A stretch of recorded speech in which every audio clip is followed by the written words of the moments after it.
नमस्कार। चलिए आज बात करते हैं मुंशी प्रेमचंद की एक ऐसी कहानी की जो आज भी उतनी ही सच्ची लगती है जितनी सालों पहले थी। पूस की रात। ये सिर्फ एक कहानी नहीं है, बल्कि ये तो भारतीय किसान के जीवन, उसके संघर्ष और उसकी बेबसी का एक जीता जागता आईना है। आइए इसके हर पहलू को जरा और करीब से समझते हैं।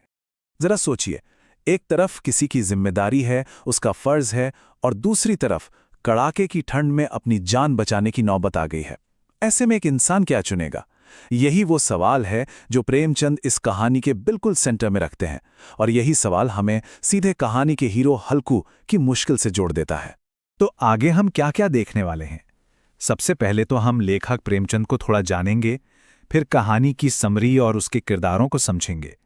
उसके बाद हम हल्कू के संघर्षों की गहराई में उतरेंगे और आखिर में ये समझने की कोशिश करेंगे कि ये कहानी आज भी हमारे लिए क्या मायने रखती है।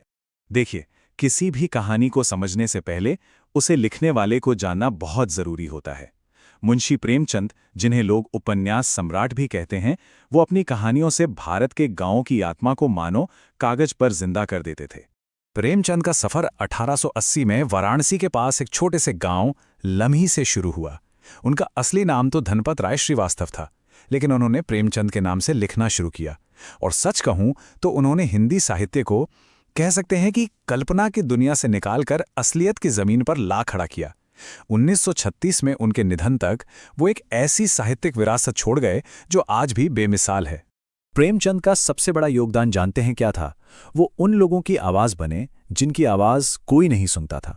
किसान, मजदूर, चाहे वो गोदान जैसा महाकाव्य हो या कफन और पूस की रात जैसी दिल को झकझोर देने वाली कहानियां, उन्होंने हमेशा समाज के सबसे दबे कुचले तबके के दर्द को शब्द दिए। उनकी कलम ने कभी ख्याली पुलाव नहीं पकाए, बल्कि कड़वी सच्चाई लिखी, जो उनके मानसरोवर संग्रह की 300 कहानियों में साफ झलकती हैं। तो चलिए, प्रेमचंद की इसी दुनिया से अब हम सीधे उस कहानी में चलते हैं जिसका नाम है पूस की रात।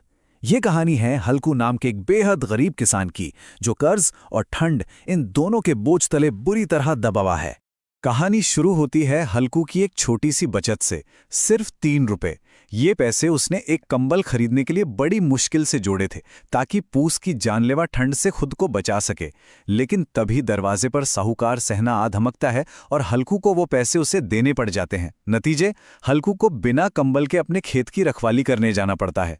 रात में जब नीलगायों का झुंड उसकी सारी फसल रौंद रहा होता है, तो ठंड से ठिठुरता हल्कू उठने की हिम्मत तक नहीं कर पाता। और कहानी का अंत तो देखिए, फसल बर्बाद होने पर दुखी होने के बजाय हल्कू को एक अजीब सा सुकून मिलता है कि चलो अब इस ठंड में खेत पर तो नहीं सोना पड़ेगा। अब ये जो कहानी है ना, इसकी असली जान इसके किरदारों में बसती है। ये सिर्फ नाम नहीं है, बल्कि उस दौर के समाज के जीते जागते प्रतीक हैं। वो सच्चाई हैं जिसके बारे में प्रेमचंद हमें बता रहे थे। कहानी के 4 मुख्य स्तंभ हैं। पहला है हल्कू, जो भारत के हर उस गरीब, कर्ज में डूबे किसान का चेहरा है। फिर है उसकी पत्नी मुन्नी, जो असलियत की कड़वी जमीन पर खड़ी है, प्रैक्टिकल है। तीसरा है जबरा, उसका कुत्ता, जो बिना कुछ बोले वफादारी और दोस्ती का सबसे बड़ा सबूत है। और आखिर में है सहना, वो साहूकार, जो उस पूरे शोषक सिस्टम का चेहरा है जिसके लिए इंसानियत से ज्यादा जरूरी उसका पैसा है। तो अब आते हैं कहानी के बिल्कुल दिल पर, यानी संघर्ष पर। हल्कू की लड़ाई सिर्फ उस रात की ठंड से नहीं थी, ये लड़ाई कई लेवल पर चल रही थी, एक साथ कई मोर्चों पर। हल्कू के अंदर एक जबरदस्त कश्मकश चल रही थी। एक तरफ था उसका आत्मसम्मान, उसकी इज्जत, जो एक कंबल खरीद कर ठंड से लड़ना चाहता था, और दूसरी तरफ थी जिंदा रहने की मजबूरी, साहूकार के ताने और अपमान से बचने की जरूरत। और आखिर में होता क्या है? जिंदा रहने की जरूरत उसके आत्मसम्मान पर भारी पड़ जाती है। हल्कू की लड़ाई सिर्फ अपने अंदर नहीं थी, बाहर भी 2 बड़े दुश्मन मुंह बाए खड़े थे।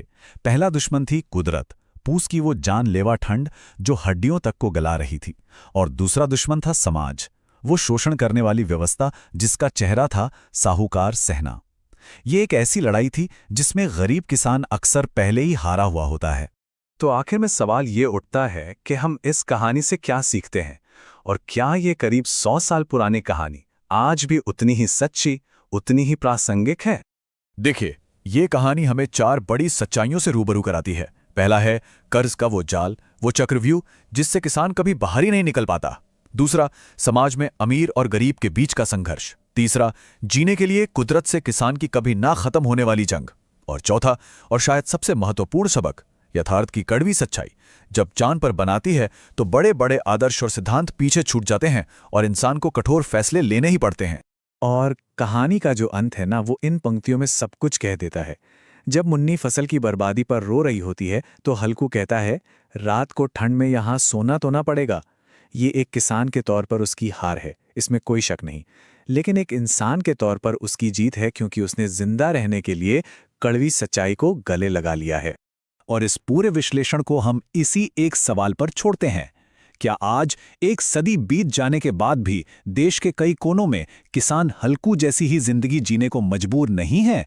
क्या कर्ज, मौसम की मार और सिस्टम की बेरुखी आज भी उनकी फसल और उनके सपने दोनों को तबाह नहीं कर रही है? इस पर सोचिएगा जरूर।